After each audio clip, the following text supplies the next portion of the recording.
안녕하세요, 주민입니다. 오늘은 갓생 사는 일상을 보여드리면서 저의 이야기를 조금 해보려고 합니다. 평소 게으름을 극복하는 법 같은 영상을 찾아보는 게 일상인 저에게는 아주 흔하지 않은 귀한 영상이라고 볼 수 있어요. 아무튼 얼마 전에 좋은 기회로 공공기관과 지자체의 협업으로 진행되는 강의에 다녀오게 되었습니다. 아시는 분들은 아실 거고 실제 강의를 들으신 분도 계시겠지만 블로그와 관련된 강의를 하고 왔는데요. 여러 회사의 대표님과 직원분들께 강의를 해드릴 수 있었답니다. 강의를 홍보하는 영상은 절대 아니고요. 저의 작은 경험을 통해서 하나의 업이 만들어지는 과정을 말씀드리고 싶어서 영상을 만들어 봤어요. 강의는 어떻게 할 수 있게 된 거야? 라고 궁금해 하시는 분들이 주변에 많은데요. 보통 대학생 때 과외 정도는 어떻게 구하는지 잘 아실 테고 회사 내에서 사내 강의, 세미나도 업무의 일환으로 많이 진행하는 걸 볼 수 있지만 회사가 아닌 외부에서 강의할 자리를 찾고 내 수업을 들을 수강생들이 모집된다는 것은 쉽게 상상할 수 없는 일일 것 같아요. 저 또한 대학교 때 발표를 최대한 피하던 제가 강의를 하고 다닐 줄은 상상도 못했습니다. 그 전에 블로그를 10년 넘게 하면서도 블로그를 하는 것이 내 잡이 될 수 있을지 생각해 본 적도 없었어요. 회사를 다닐 때도 블로그를 했지만 홍보를 위해 부수적으로 하는 것이 다였고 블로그는 거기까지 그저 쉬운 난이도의 홍보 수단이라고만 생각했어요. 제 과거 이야기를 잠깐 해보자면요. 지금 프리랜서 일을 하기 전에는 정말 막연하게 창업이라는 분야에 관심이 있어서 창업과 관련된 일, 즉 창업 지원을 하는 일을 했는데요. 창업자분들이 있는 세계에서 일하는 것과 그들을 지원해주는 일은 정말 즐거웠습니다. 그 안에서도 좀 더 전문적이고 싶다는 생각이 들어서 창업 보육 전문 매니저나 창업 지도사 자격증을 취득하기도 했고요.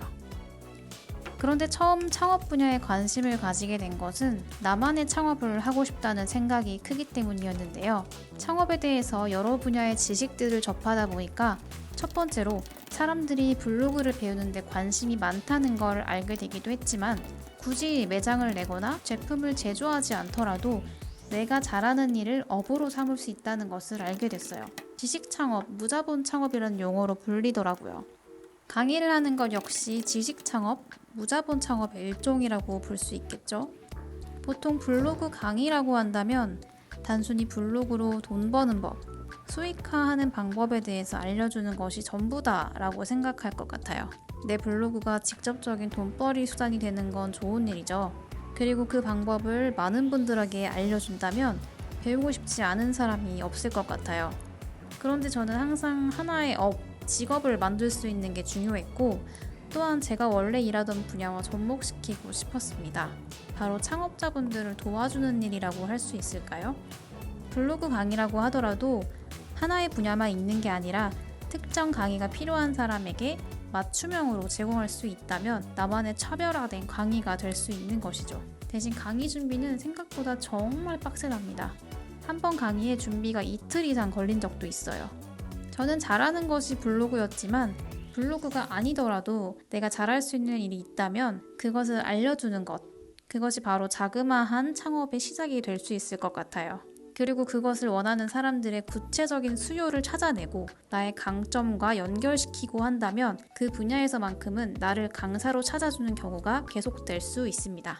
강의 아무나 하는 거 아니야? 라고 말을 하는 분도 정말 계신데 예전에는 저도 강의는 아무나 할 수 있는지 알았어요. 한때 제가 일하던 곳에서 미화 여사님과 친해져서 많은 이야기를 나눴었는데 여사님께서는 미화일 말고도 본인이 뒤늦게 공부하신 걸 바탕으로 일도 하시고 강의도 다니신다고 자랑스럽게 얘기하시는 거예요. 그때는 제가 나이가 어리기도 했고 세상 물정을 잘 몰랐기 때문에 누군가 강의를 했다고 들으니까 쉽게 할 수 있는 일이라고 생각했어요. 그런데 막상 회사에서 강의를 계획하고 모집하는 일을 직접 해보니까 각 분야의 전문가들을 찾고 섭외하는 작업들이 중요했고 간단해 보이는 분야더라도 당장에 내가 혹은 다른 직원들이 강사의 자리를 메꿀 수 없다는 것을 알았어요. 만약 회사에서 상사가 갑자기 SNS를 사용만 할 줄 아는 사람한테 김대리 직원들한테 직접 SNS 강의 좀 해봐 라고 한다면 김대리 스스로도 강의를 구성하기 어렵겠지만 직원들도 아마 강의 내용이 좀 부족하다는 것을 알아챌 거예요. 김대리 입장에선 전문가를 섭외하는 방법이 가장 빠른 방법이겠죠. 강의는 보통 전문가라고 부르는 사람에게 맡기게 될 텐데 전문가 소리를 들으려면 그 분야에 정말 많은 시간을 투입해야 합니다. 저의 경우에는 블로그를 그저 가끔 하는 취미, 가끔 투데이가 터지는 것을 넘어서 잘 하고 싶다는 생각에 정말 매일 여러 개의 포스팅을 계속했고 공부와 연구도 많이 하면서 어느 순간부터는 나 블로그 잘하는데? 라는 생각이 들기 시작하더라고요. 특히 강의파리와는 한 끗 차이를 만드는 가치를 보여주기 위해서 개인적으로도 계속 끊임없이 노력해야 하고요. 결론적으로는 하나의 업을 만들어내기 위해서는 첫 번째로 꼭 블로그를 하라는 것은 아니고 잘 알지도 못하는 분야에 들어가는 것이 아니라 특정 분야에 스스로도 전문성이 있다고 느낄 때까지 많은 시간을 투자하는 것이 먼저고 두 번째로 전문성을 바탕으로 가장 먼저 창업해 볼 수 있는 분야는 강의이지만 세 번째로 강의 안에서도 차별점과 강점이 있어야지 시작할 수 있을 것이며 네 번째, 한 번으로 끝나는 것이 아니라 계속 지속하려면 끊임없이 연구하고 개발하는 것이 필요하다고 말씀드리고 싶습니다. 마지막으로 이것이 연결되다 보면 또 다른 창업으로 이어질 수 있을 거예요. 지금 말씀드린 것들이 가능하시다면 강의와 창업에 도전할 수 있으시니까 일단 먼저 아주 사소하게 느껴지시더라도 한 분야의 전문성을 쌓아보시기를 추천드릴게요. 저도 했으니까 여러분도 하실 수 있습니다. 영상 잘 보셨다면 구독과 좋아요 부탁드리고요. 저희는 다음 영상에서 뵙겠습니다. 시청해주셔서 감사합니다.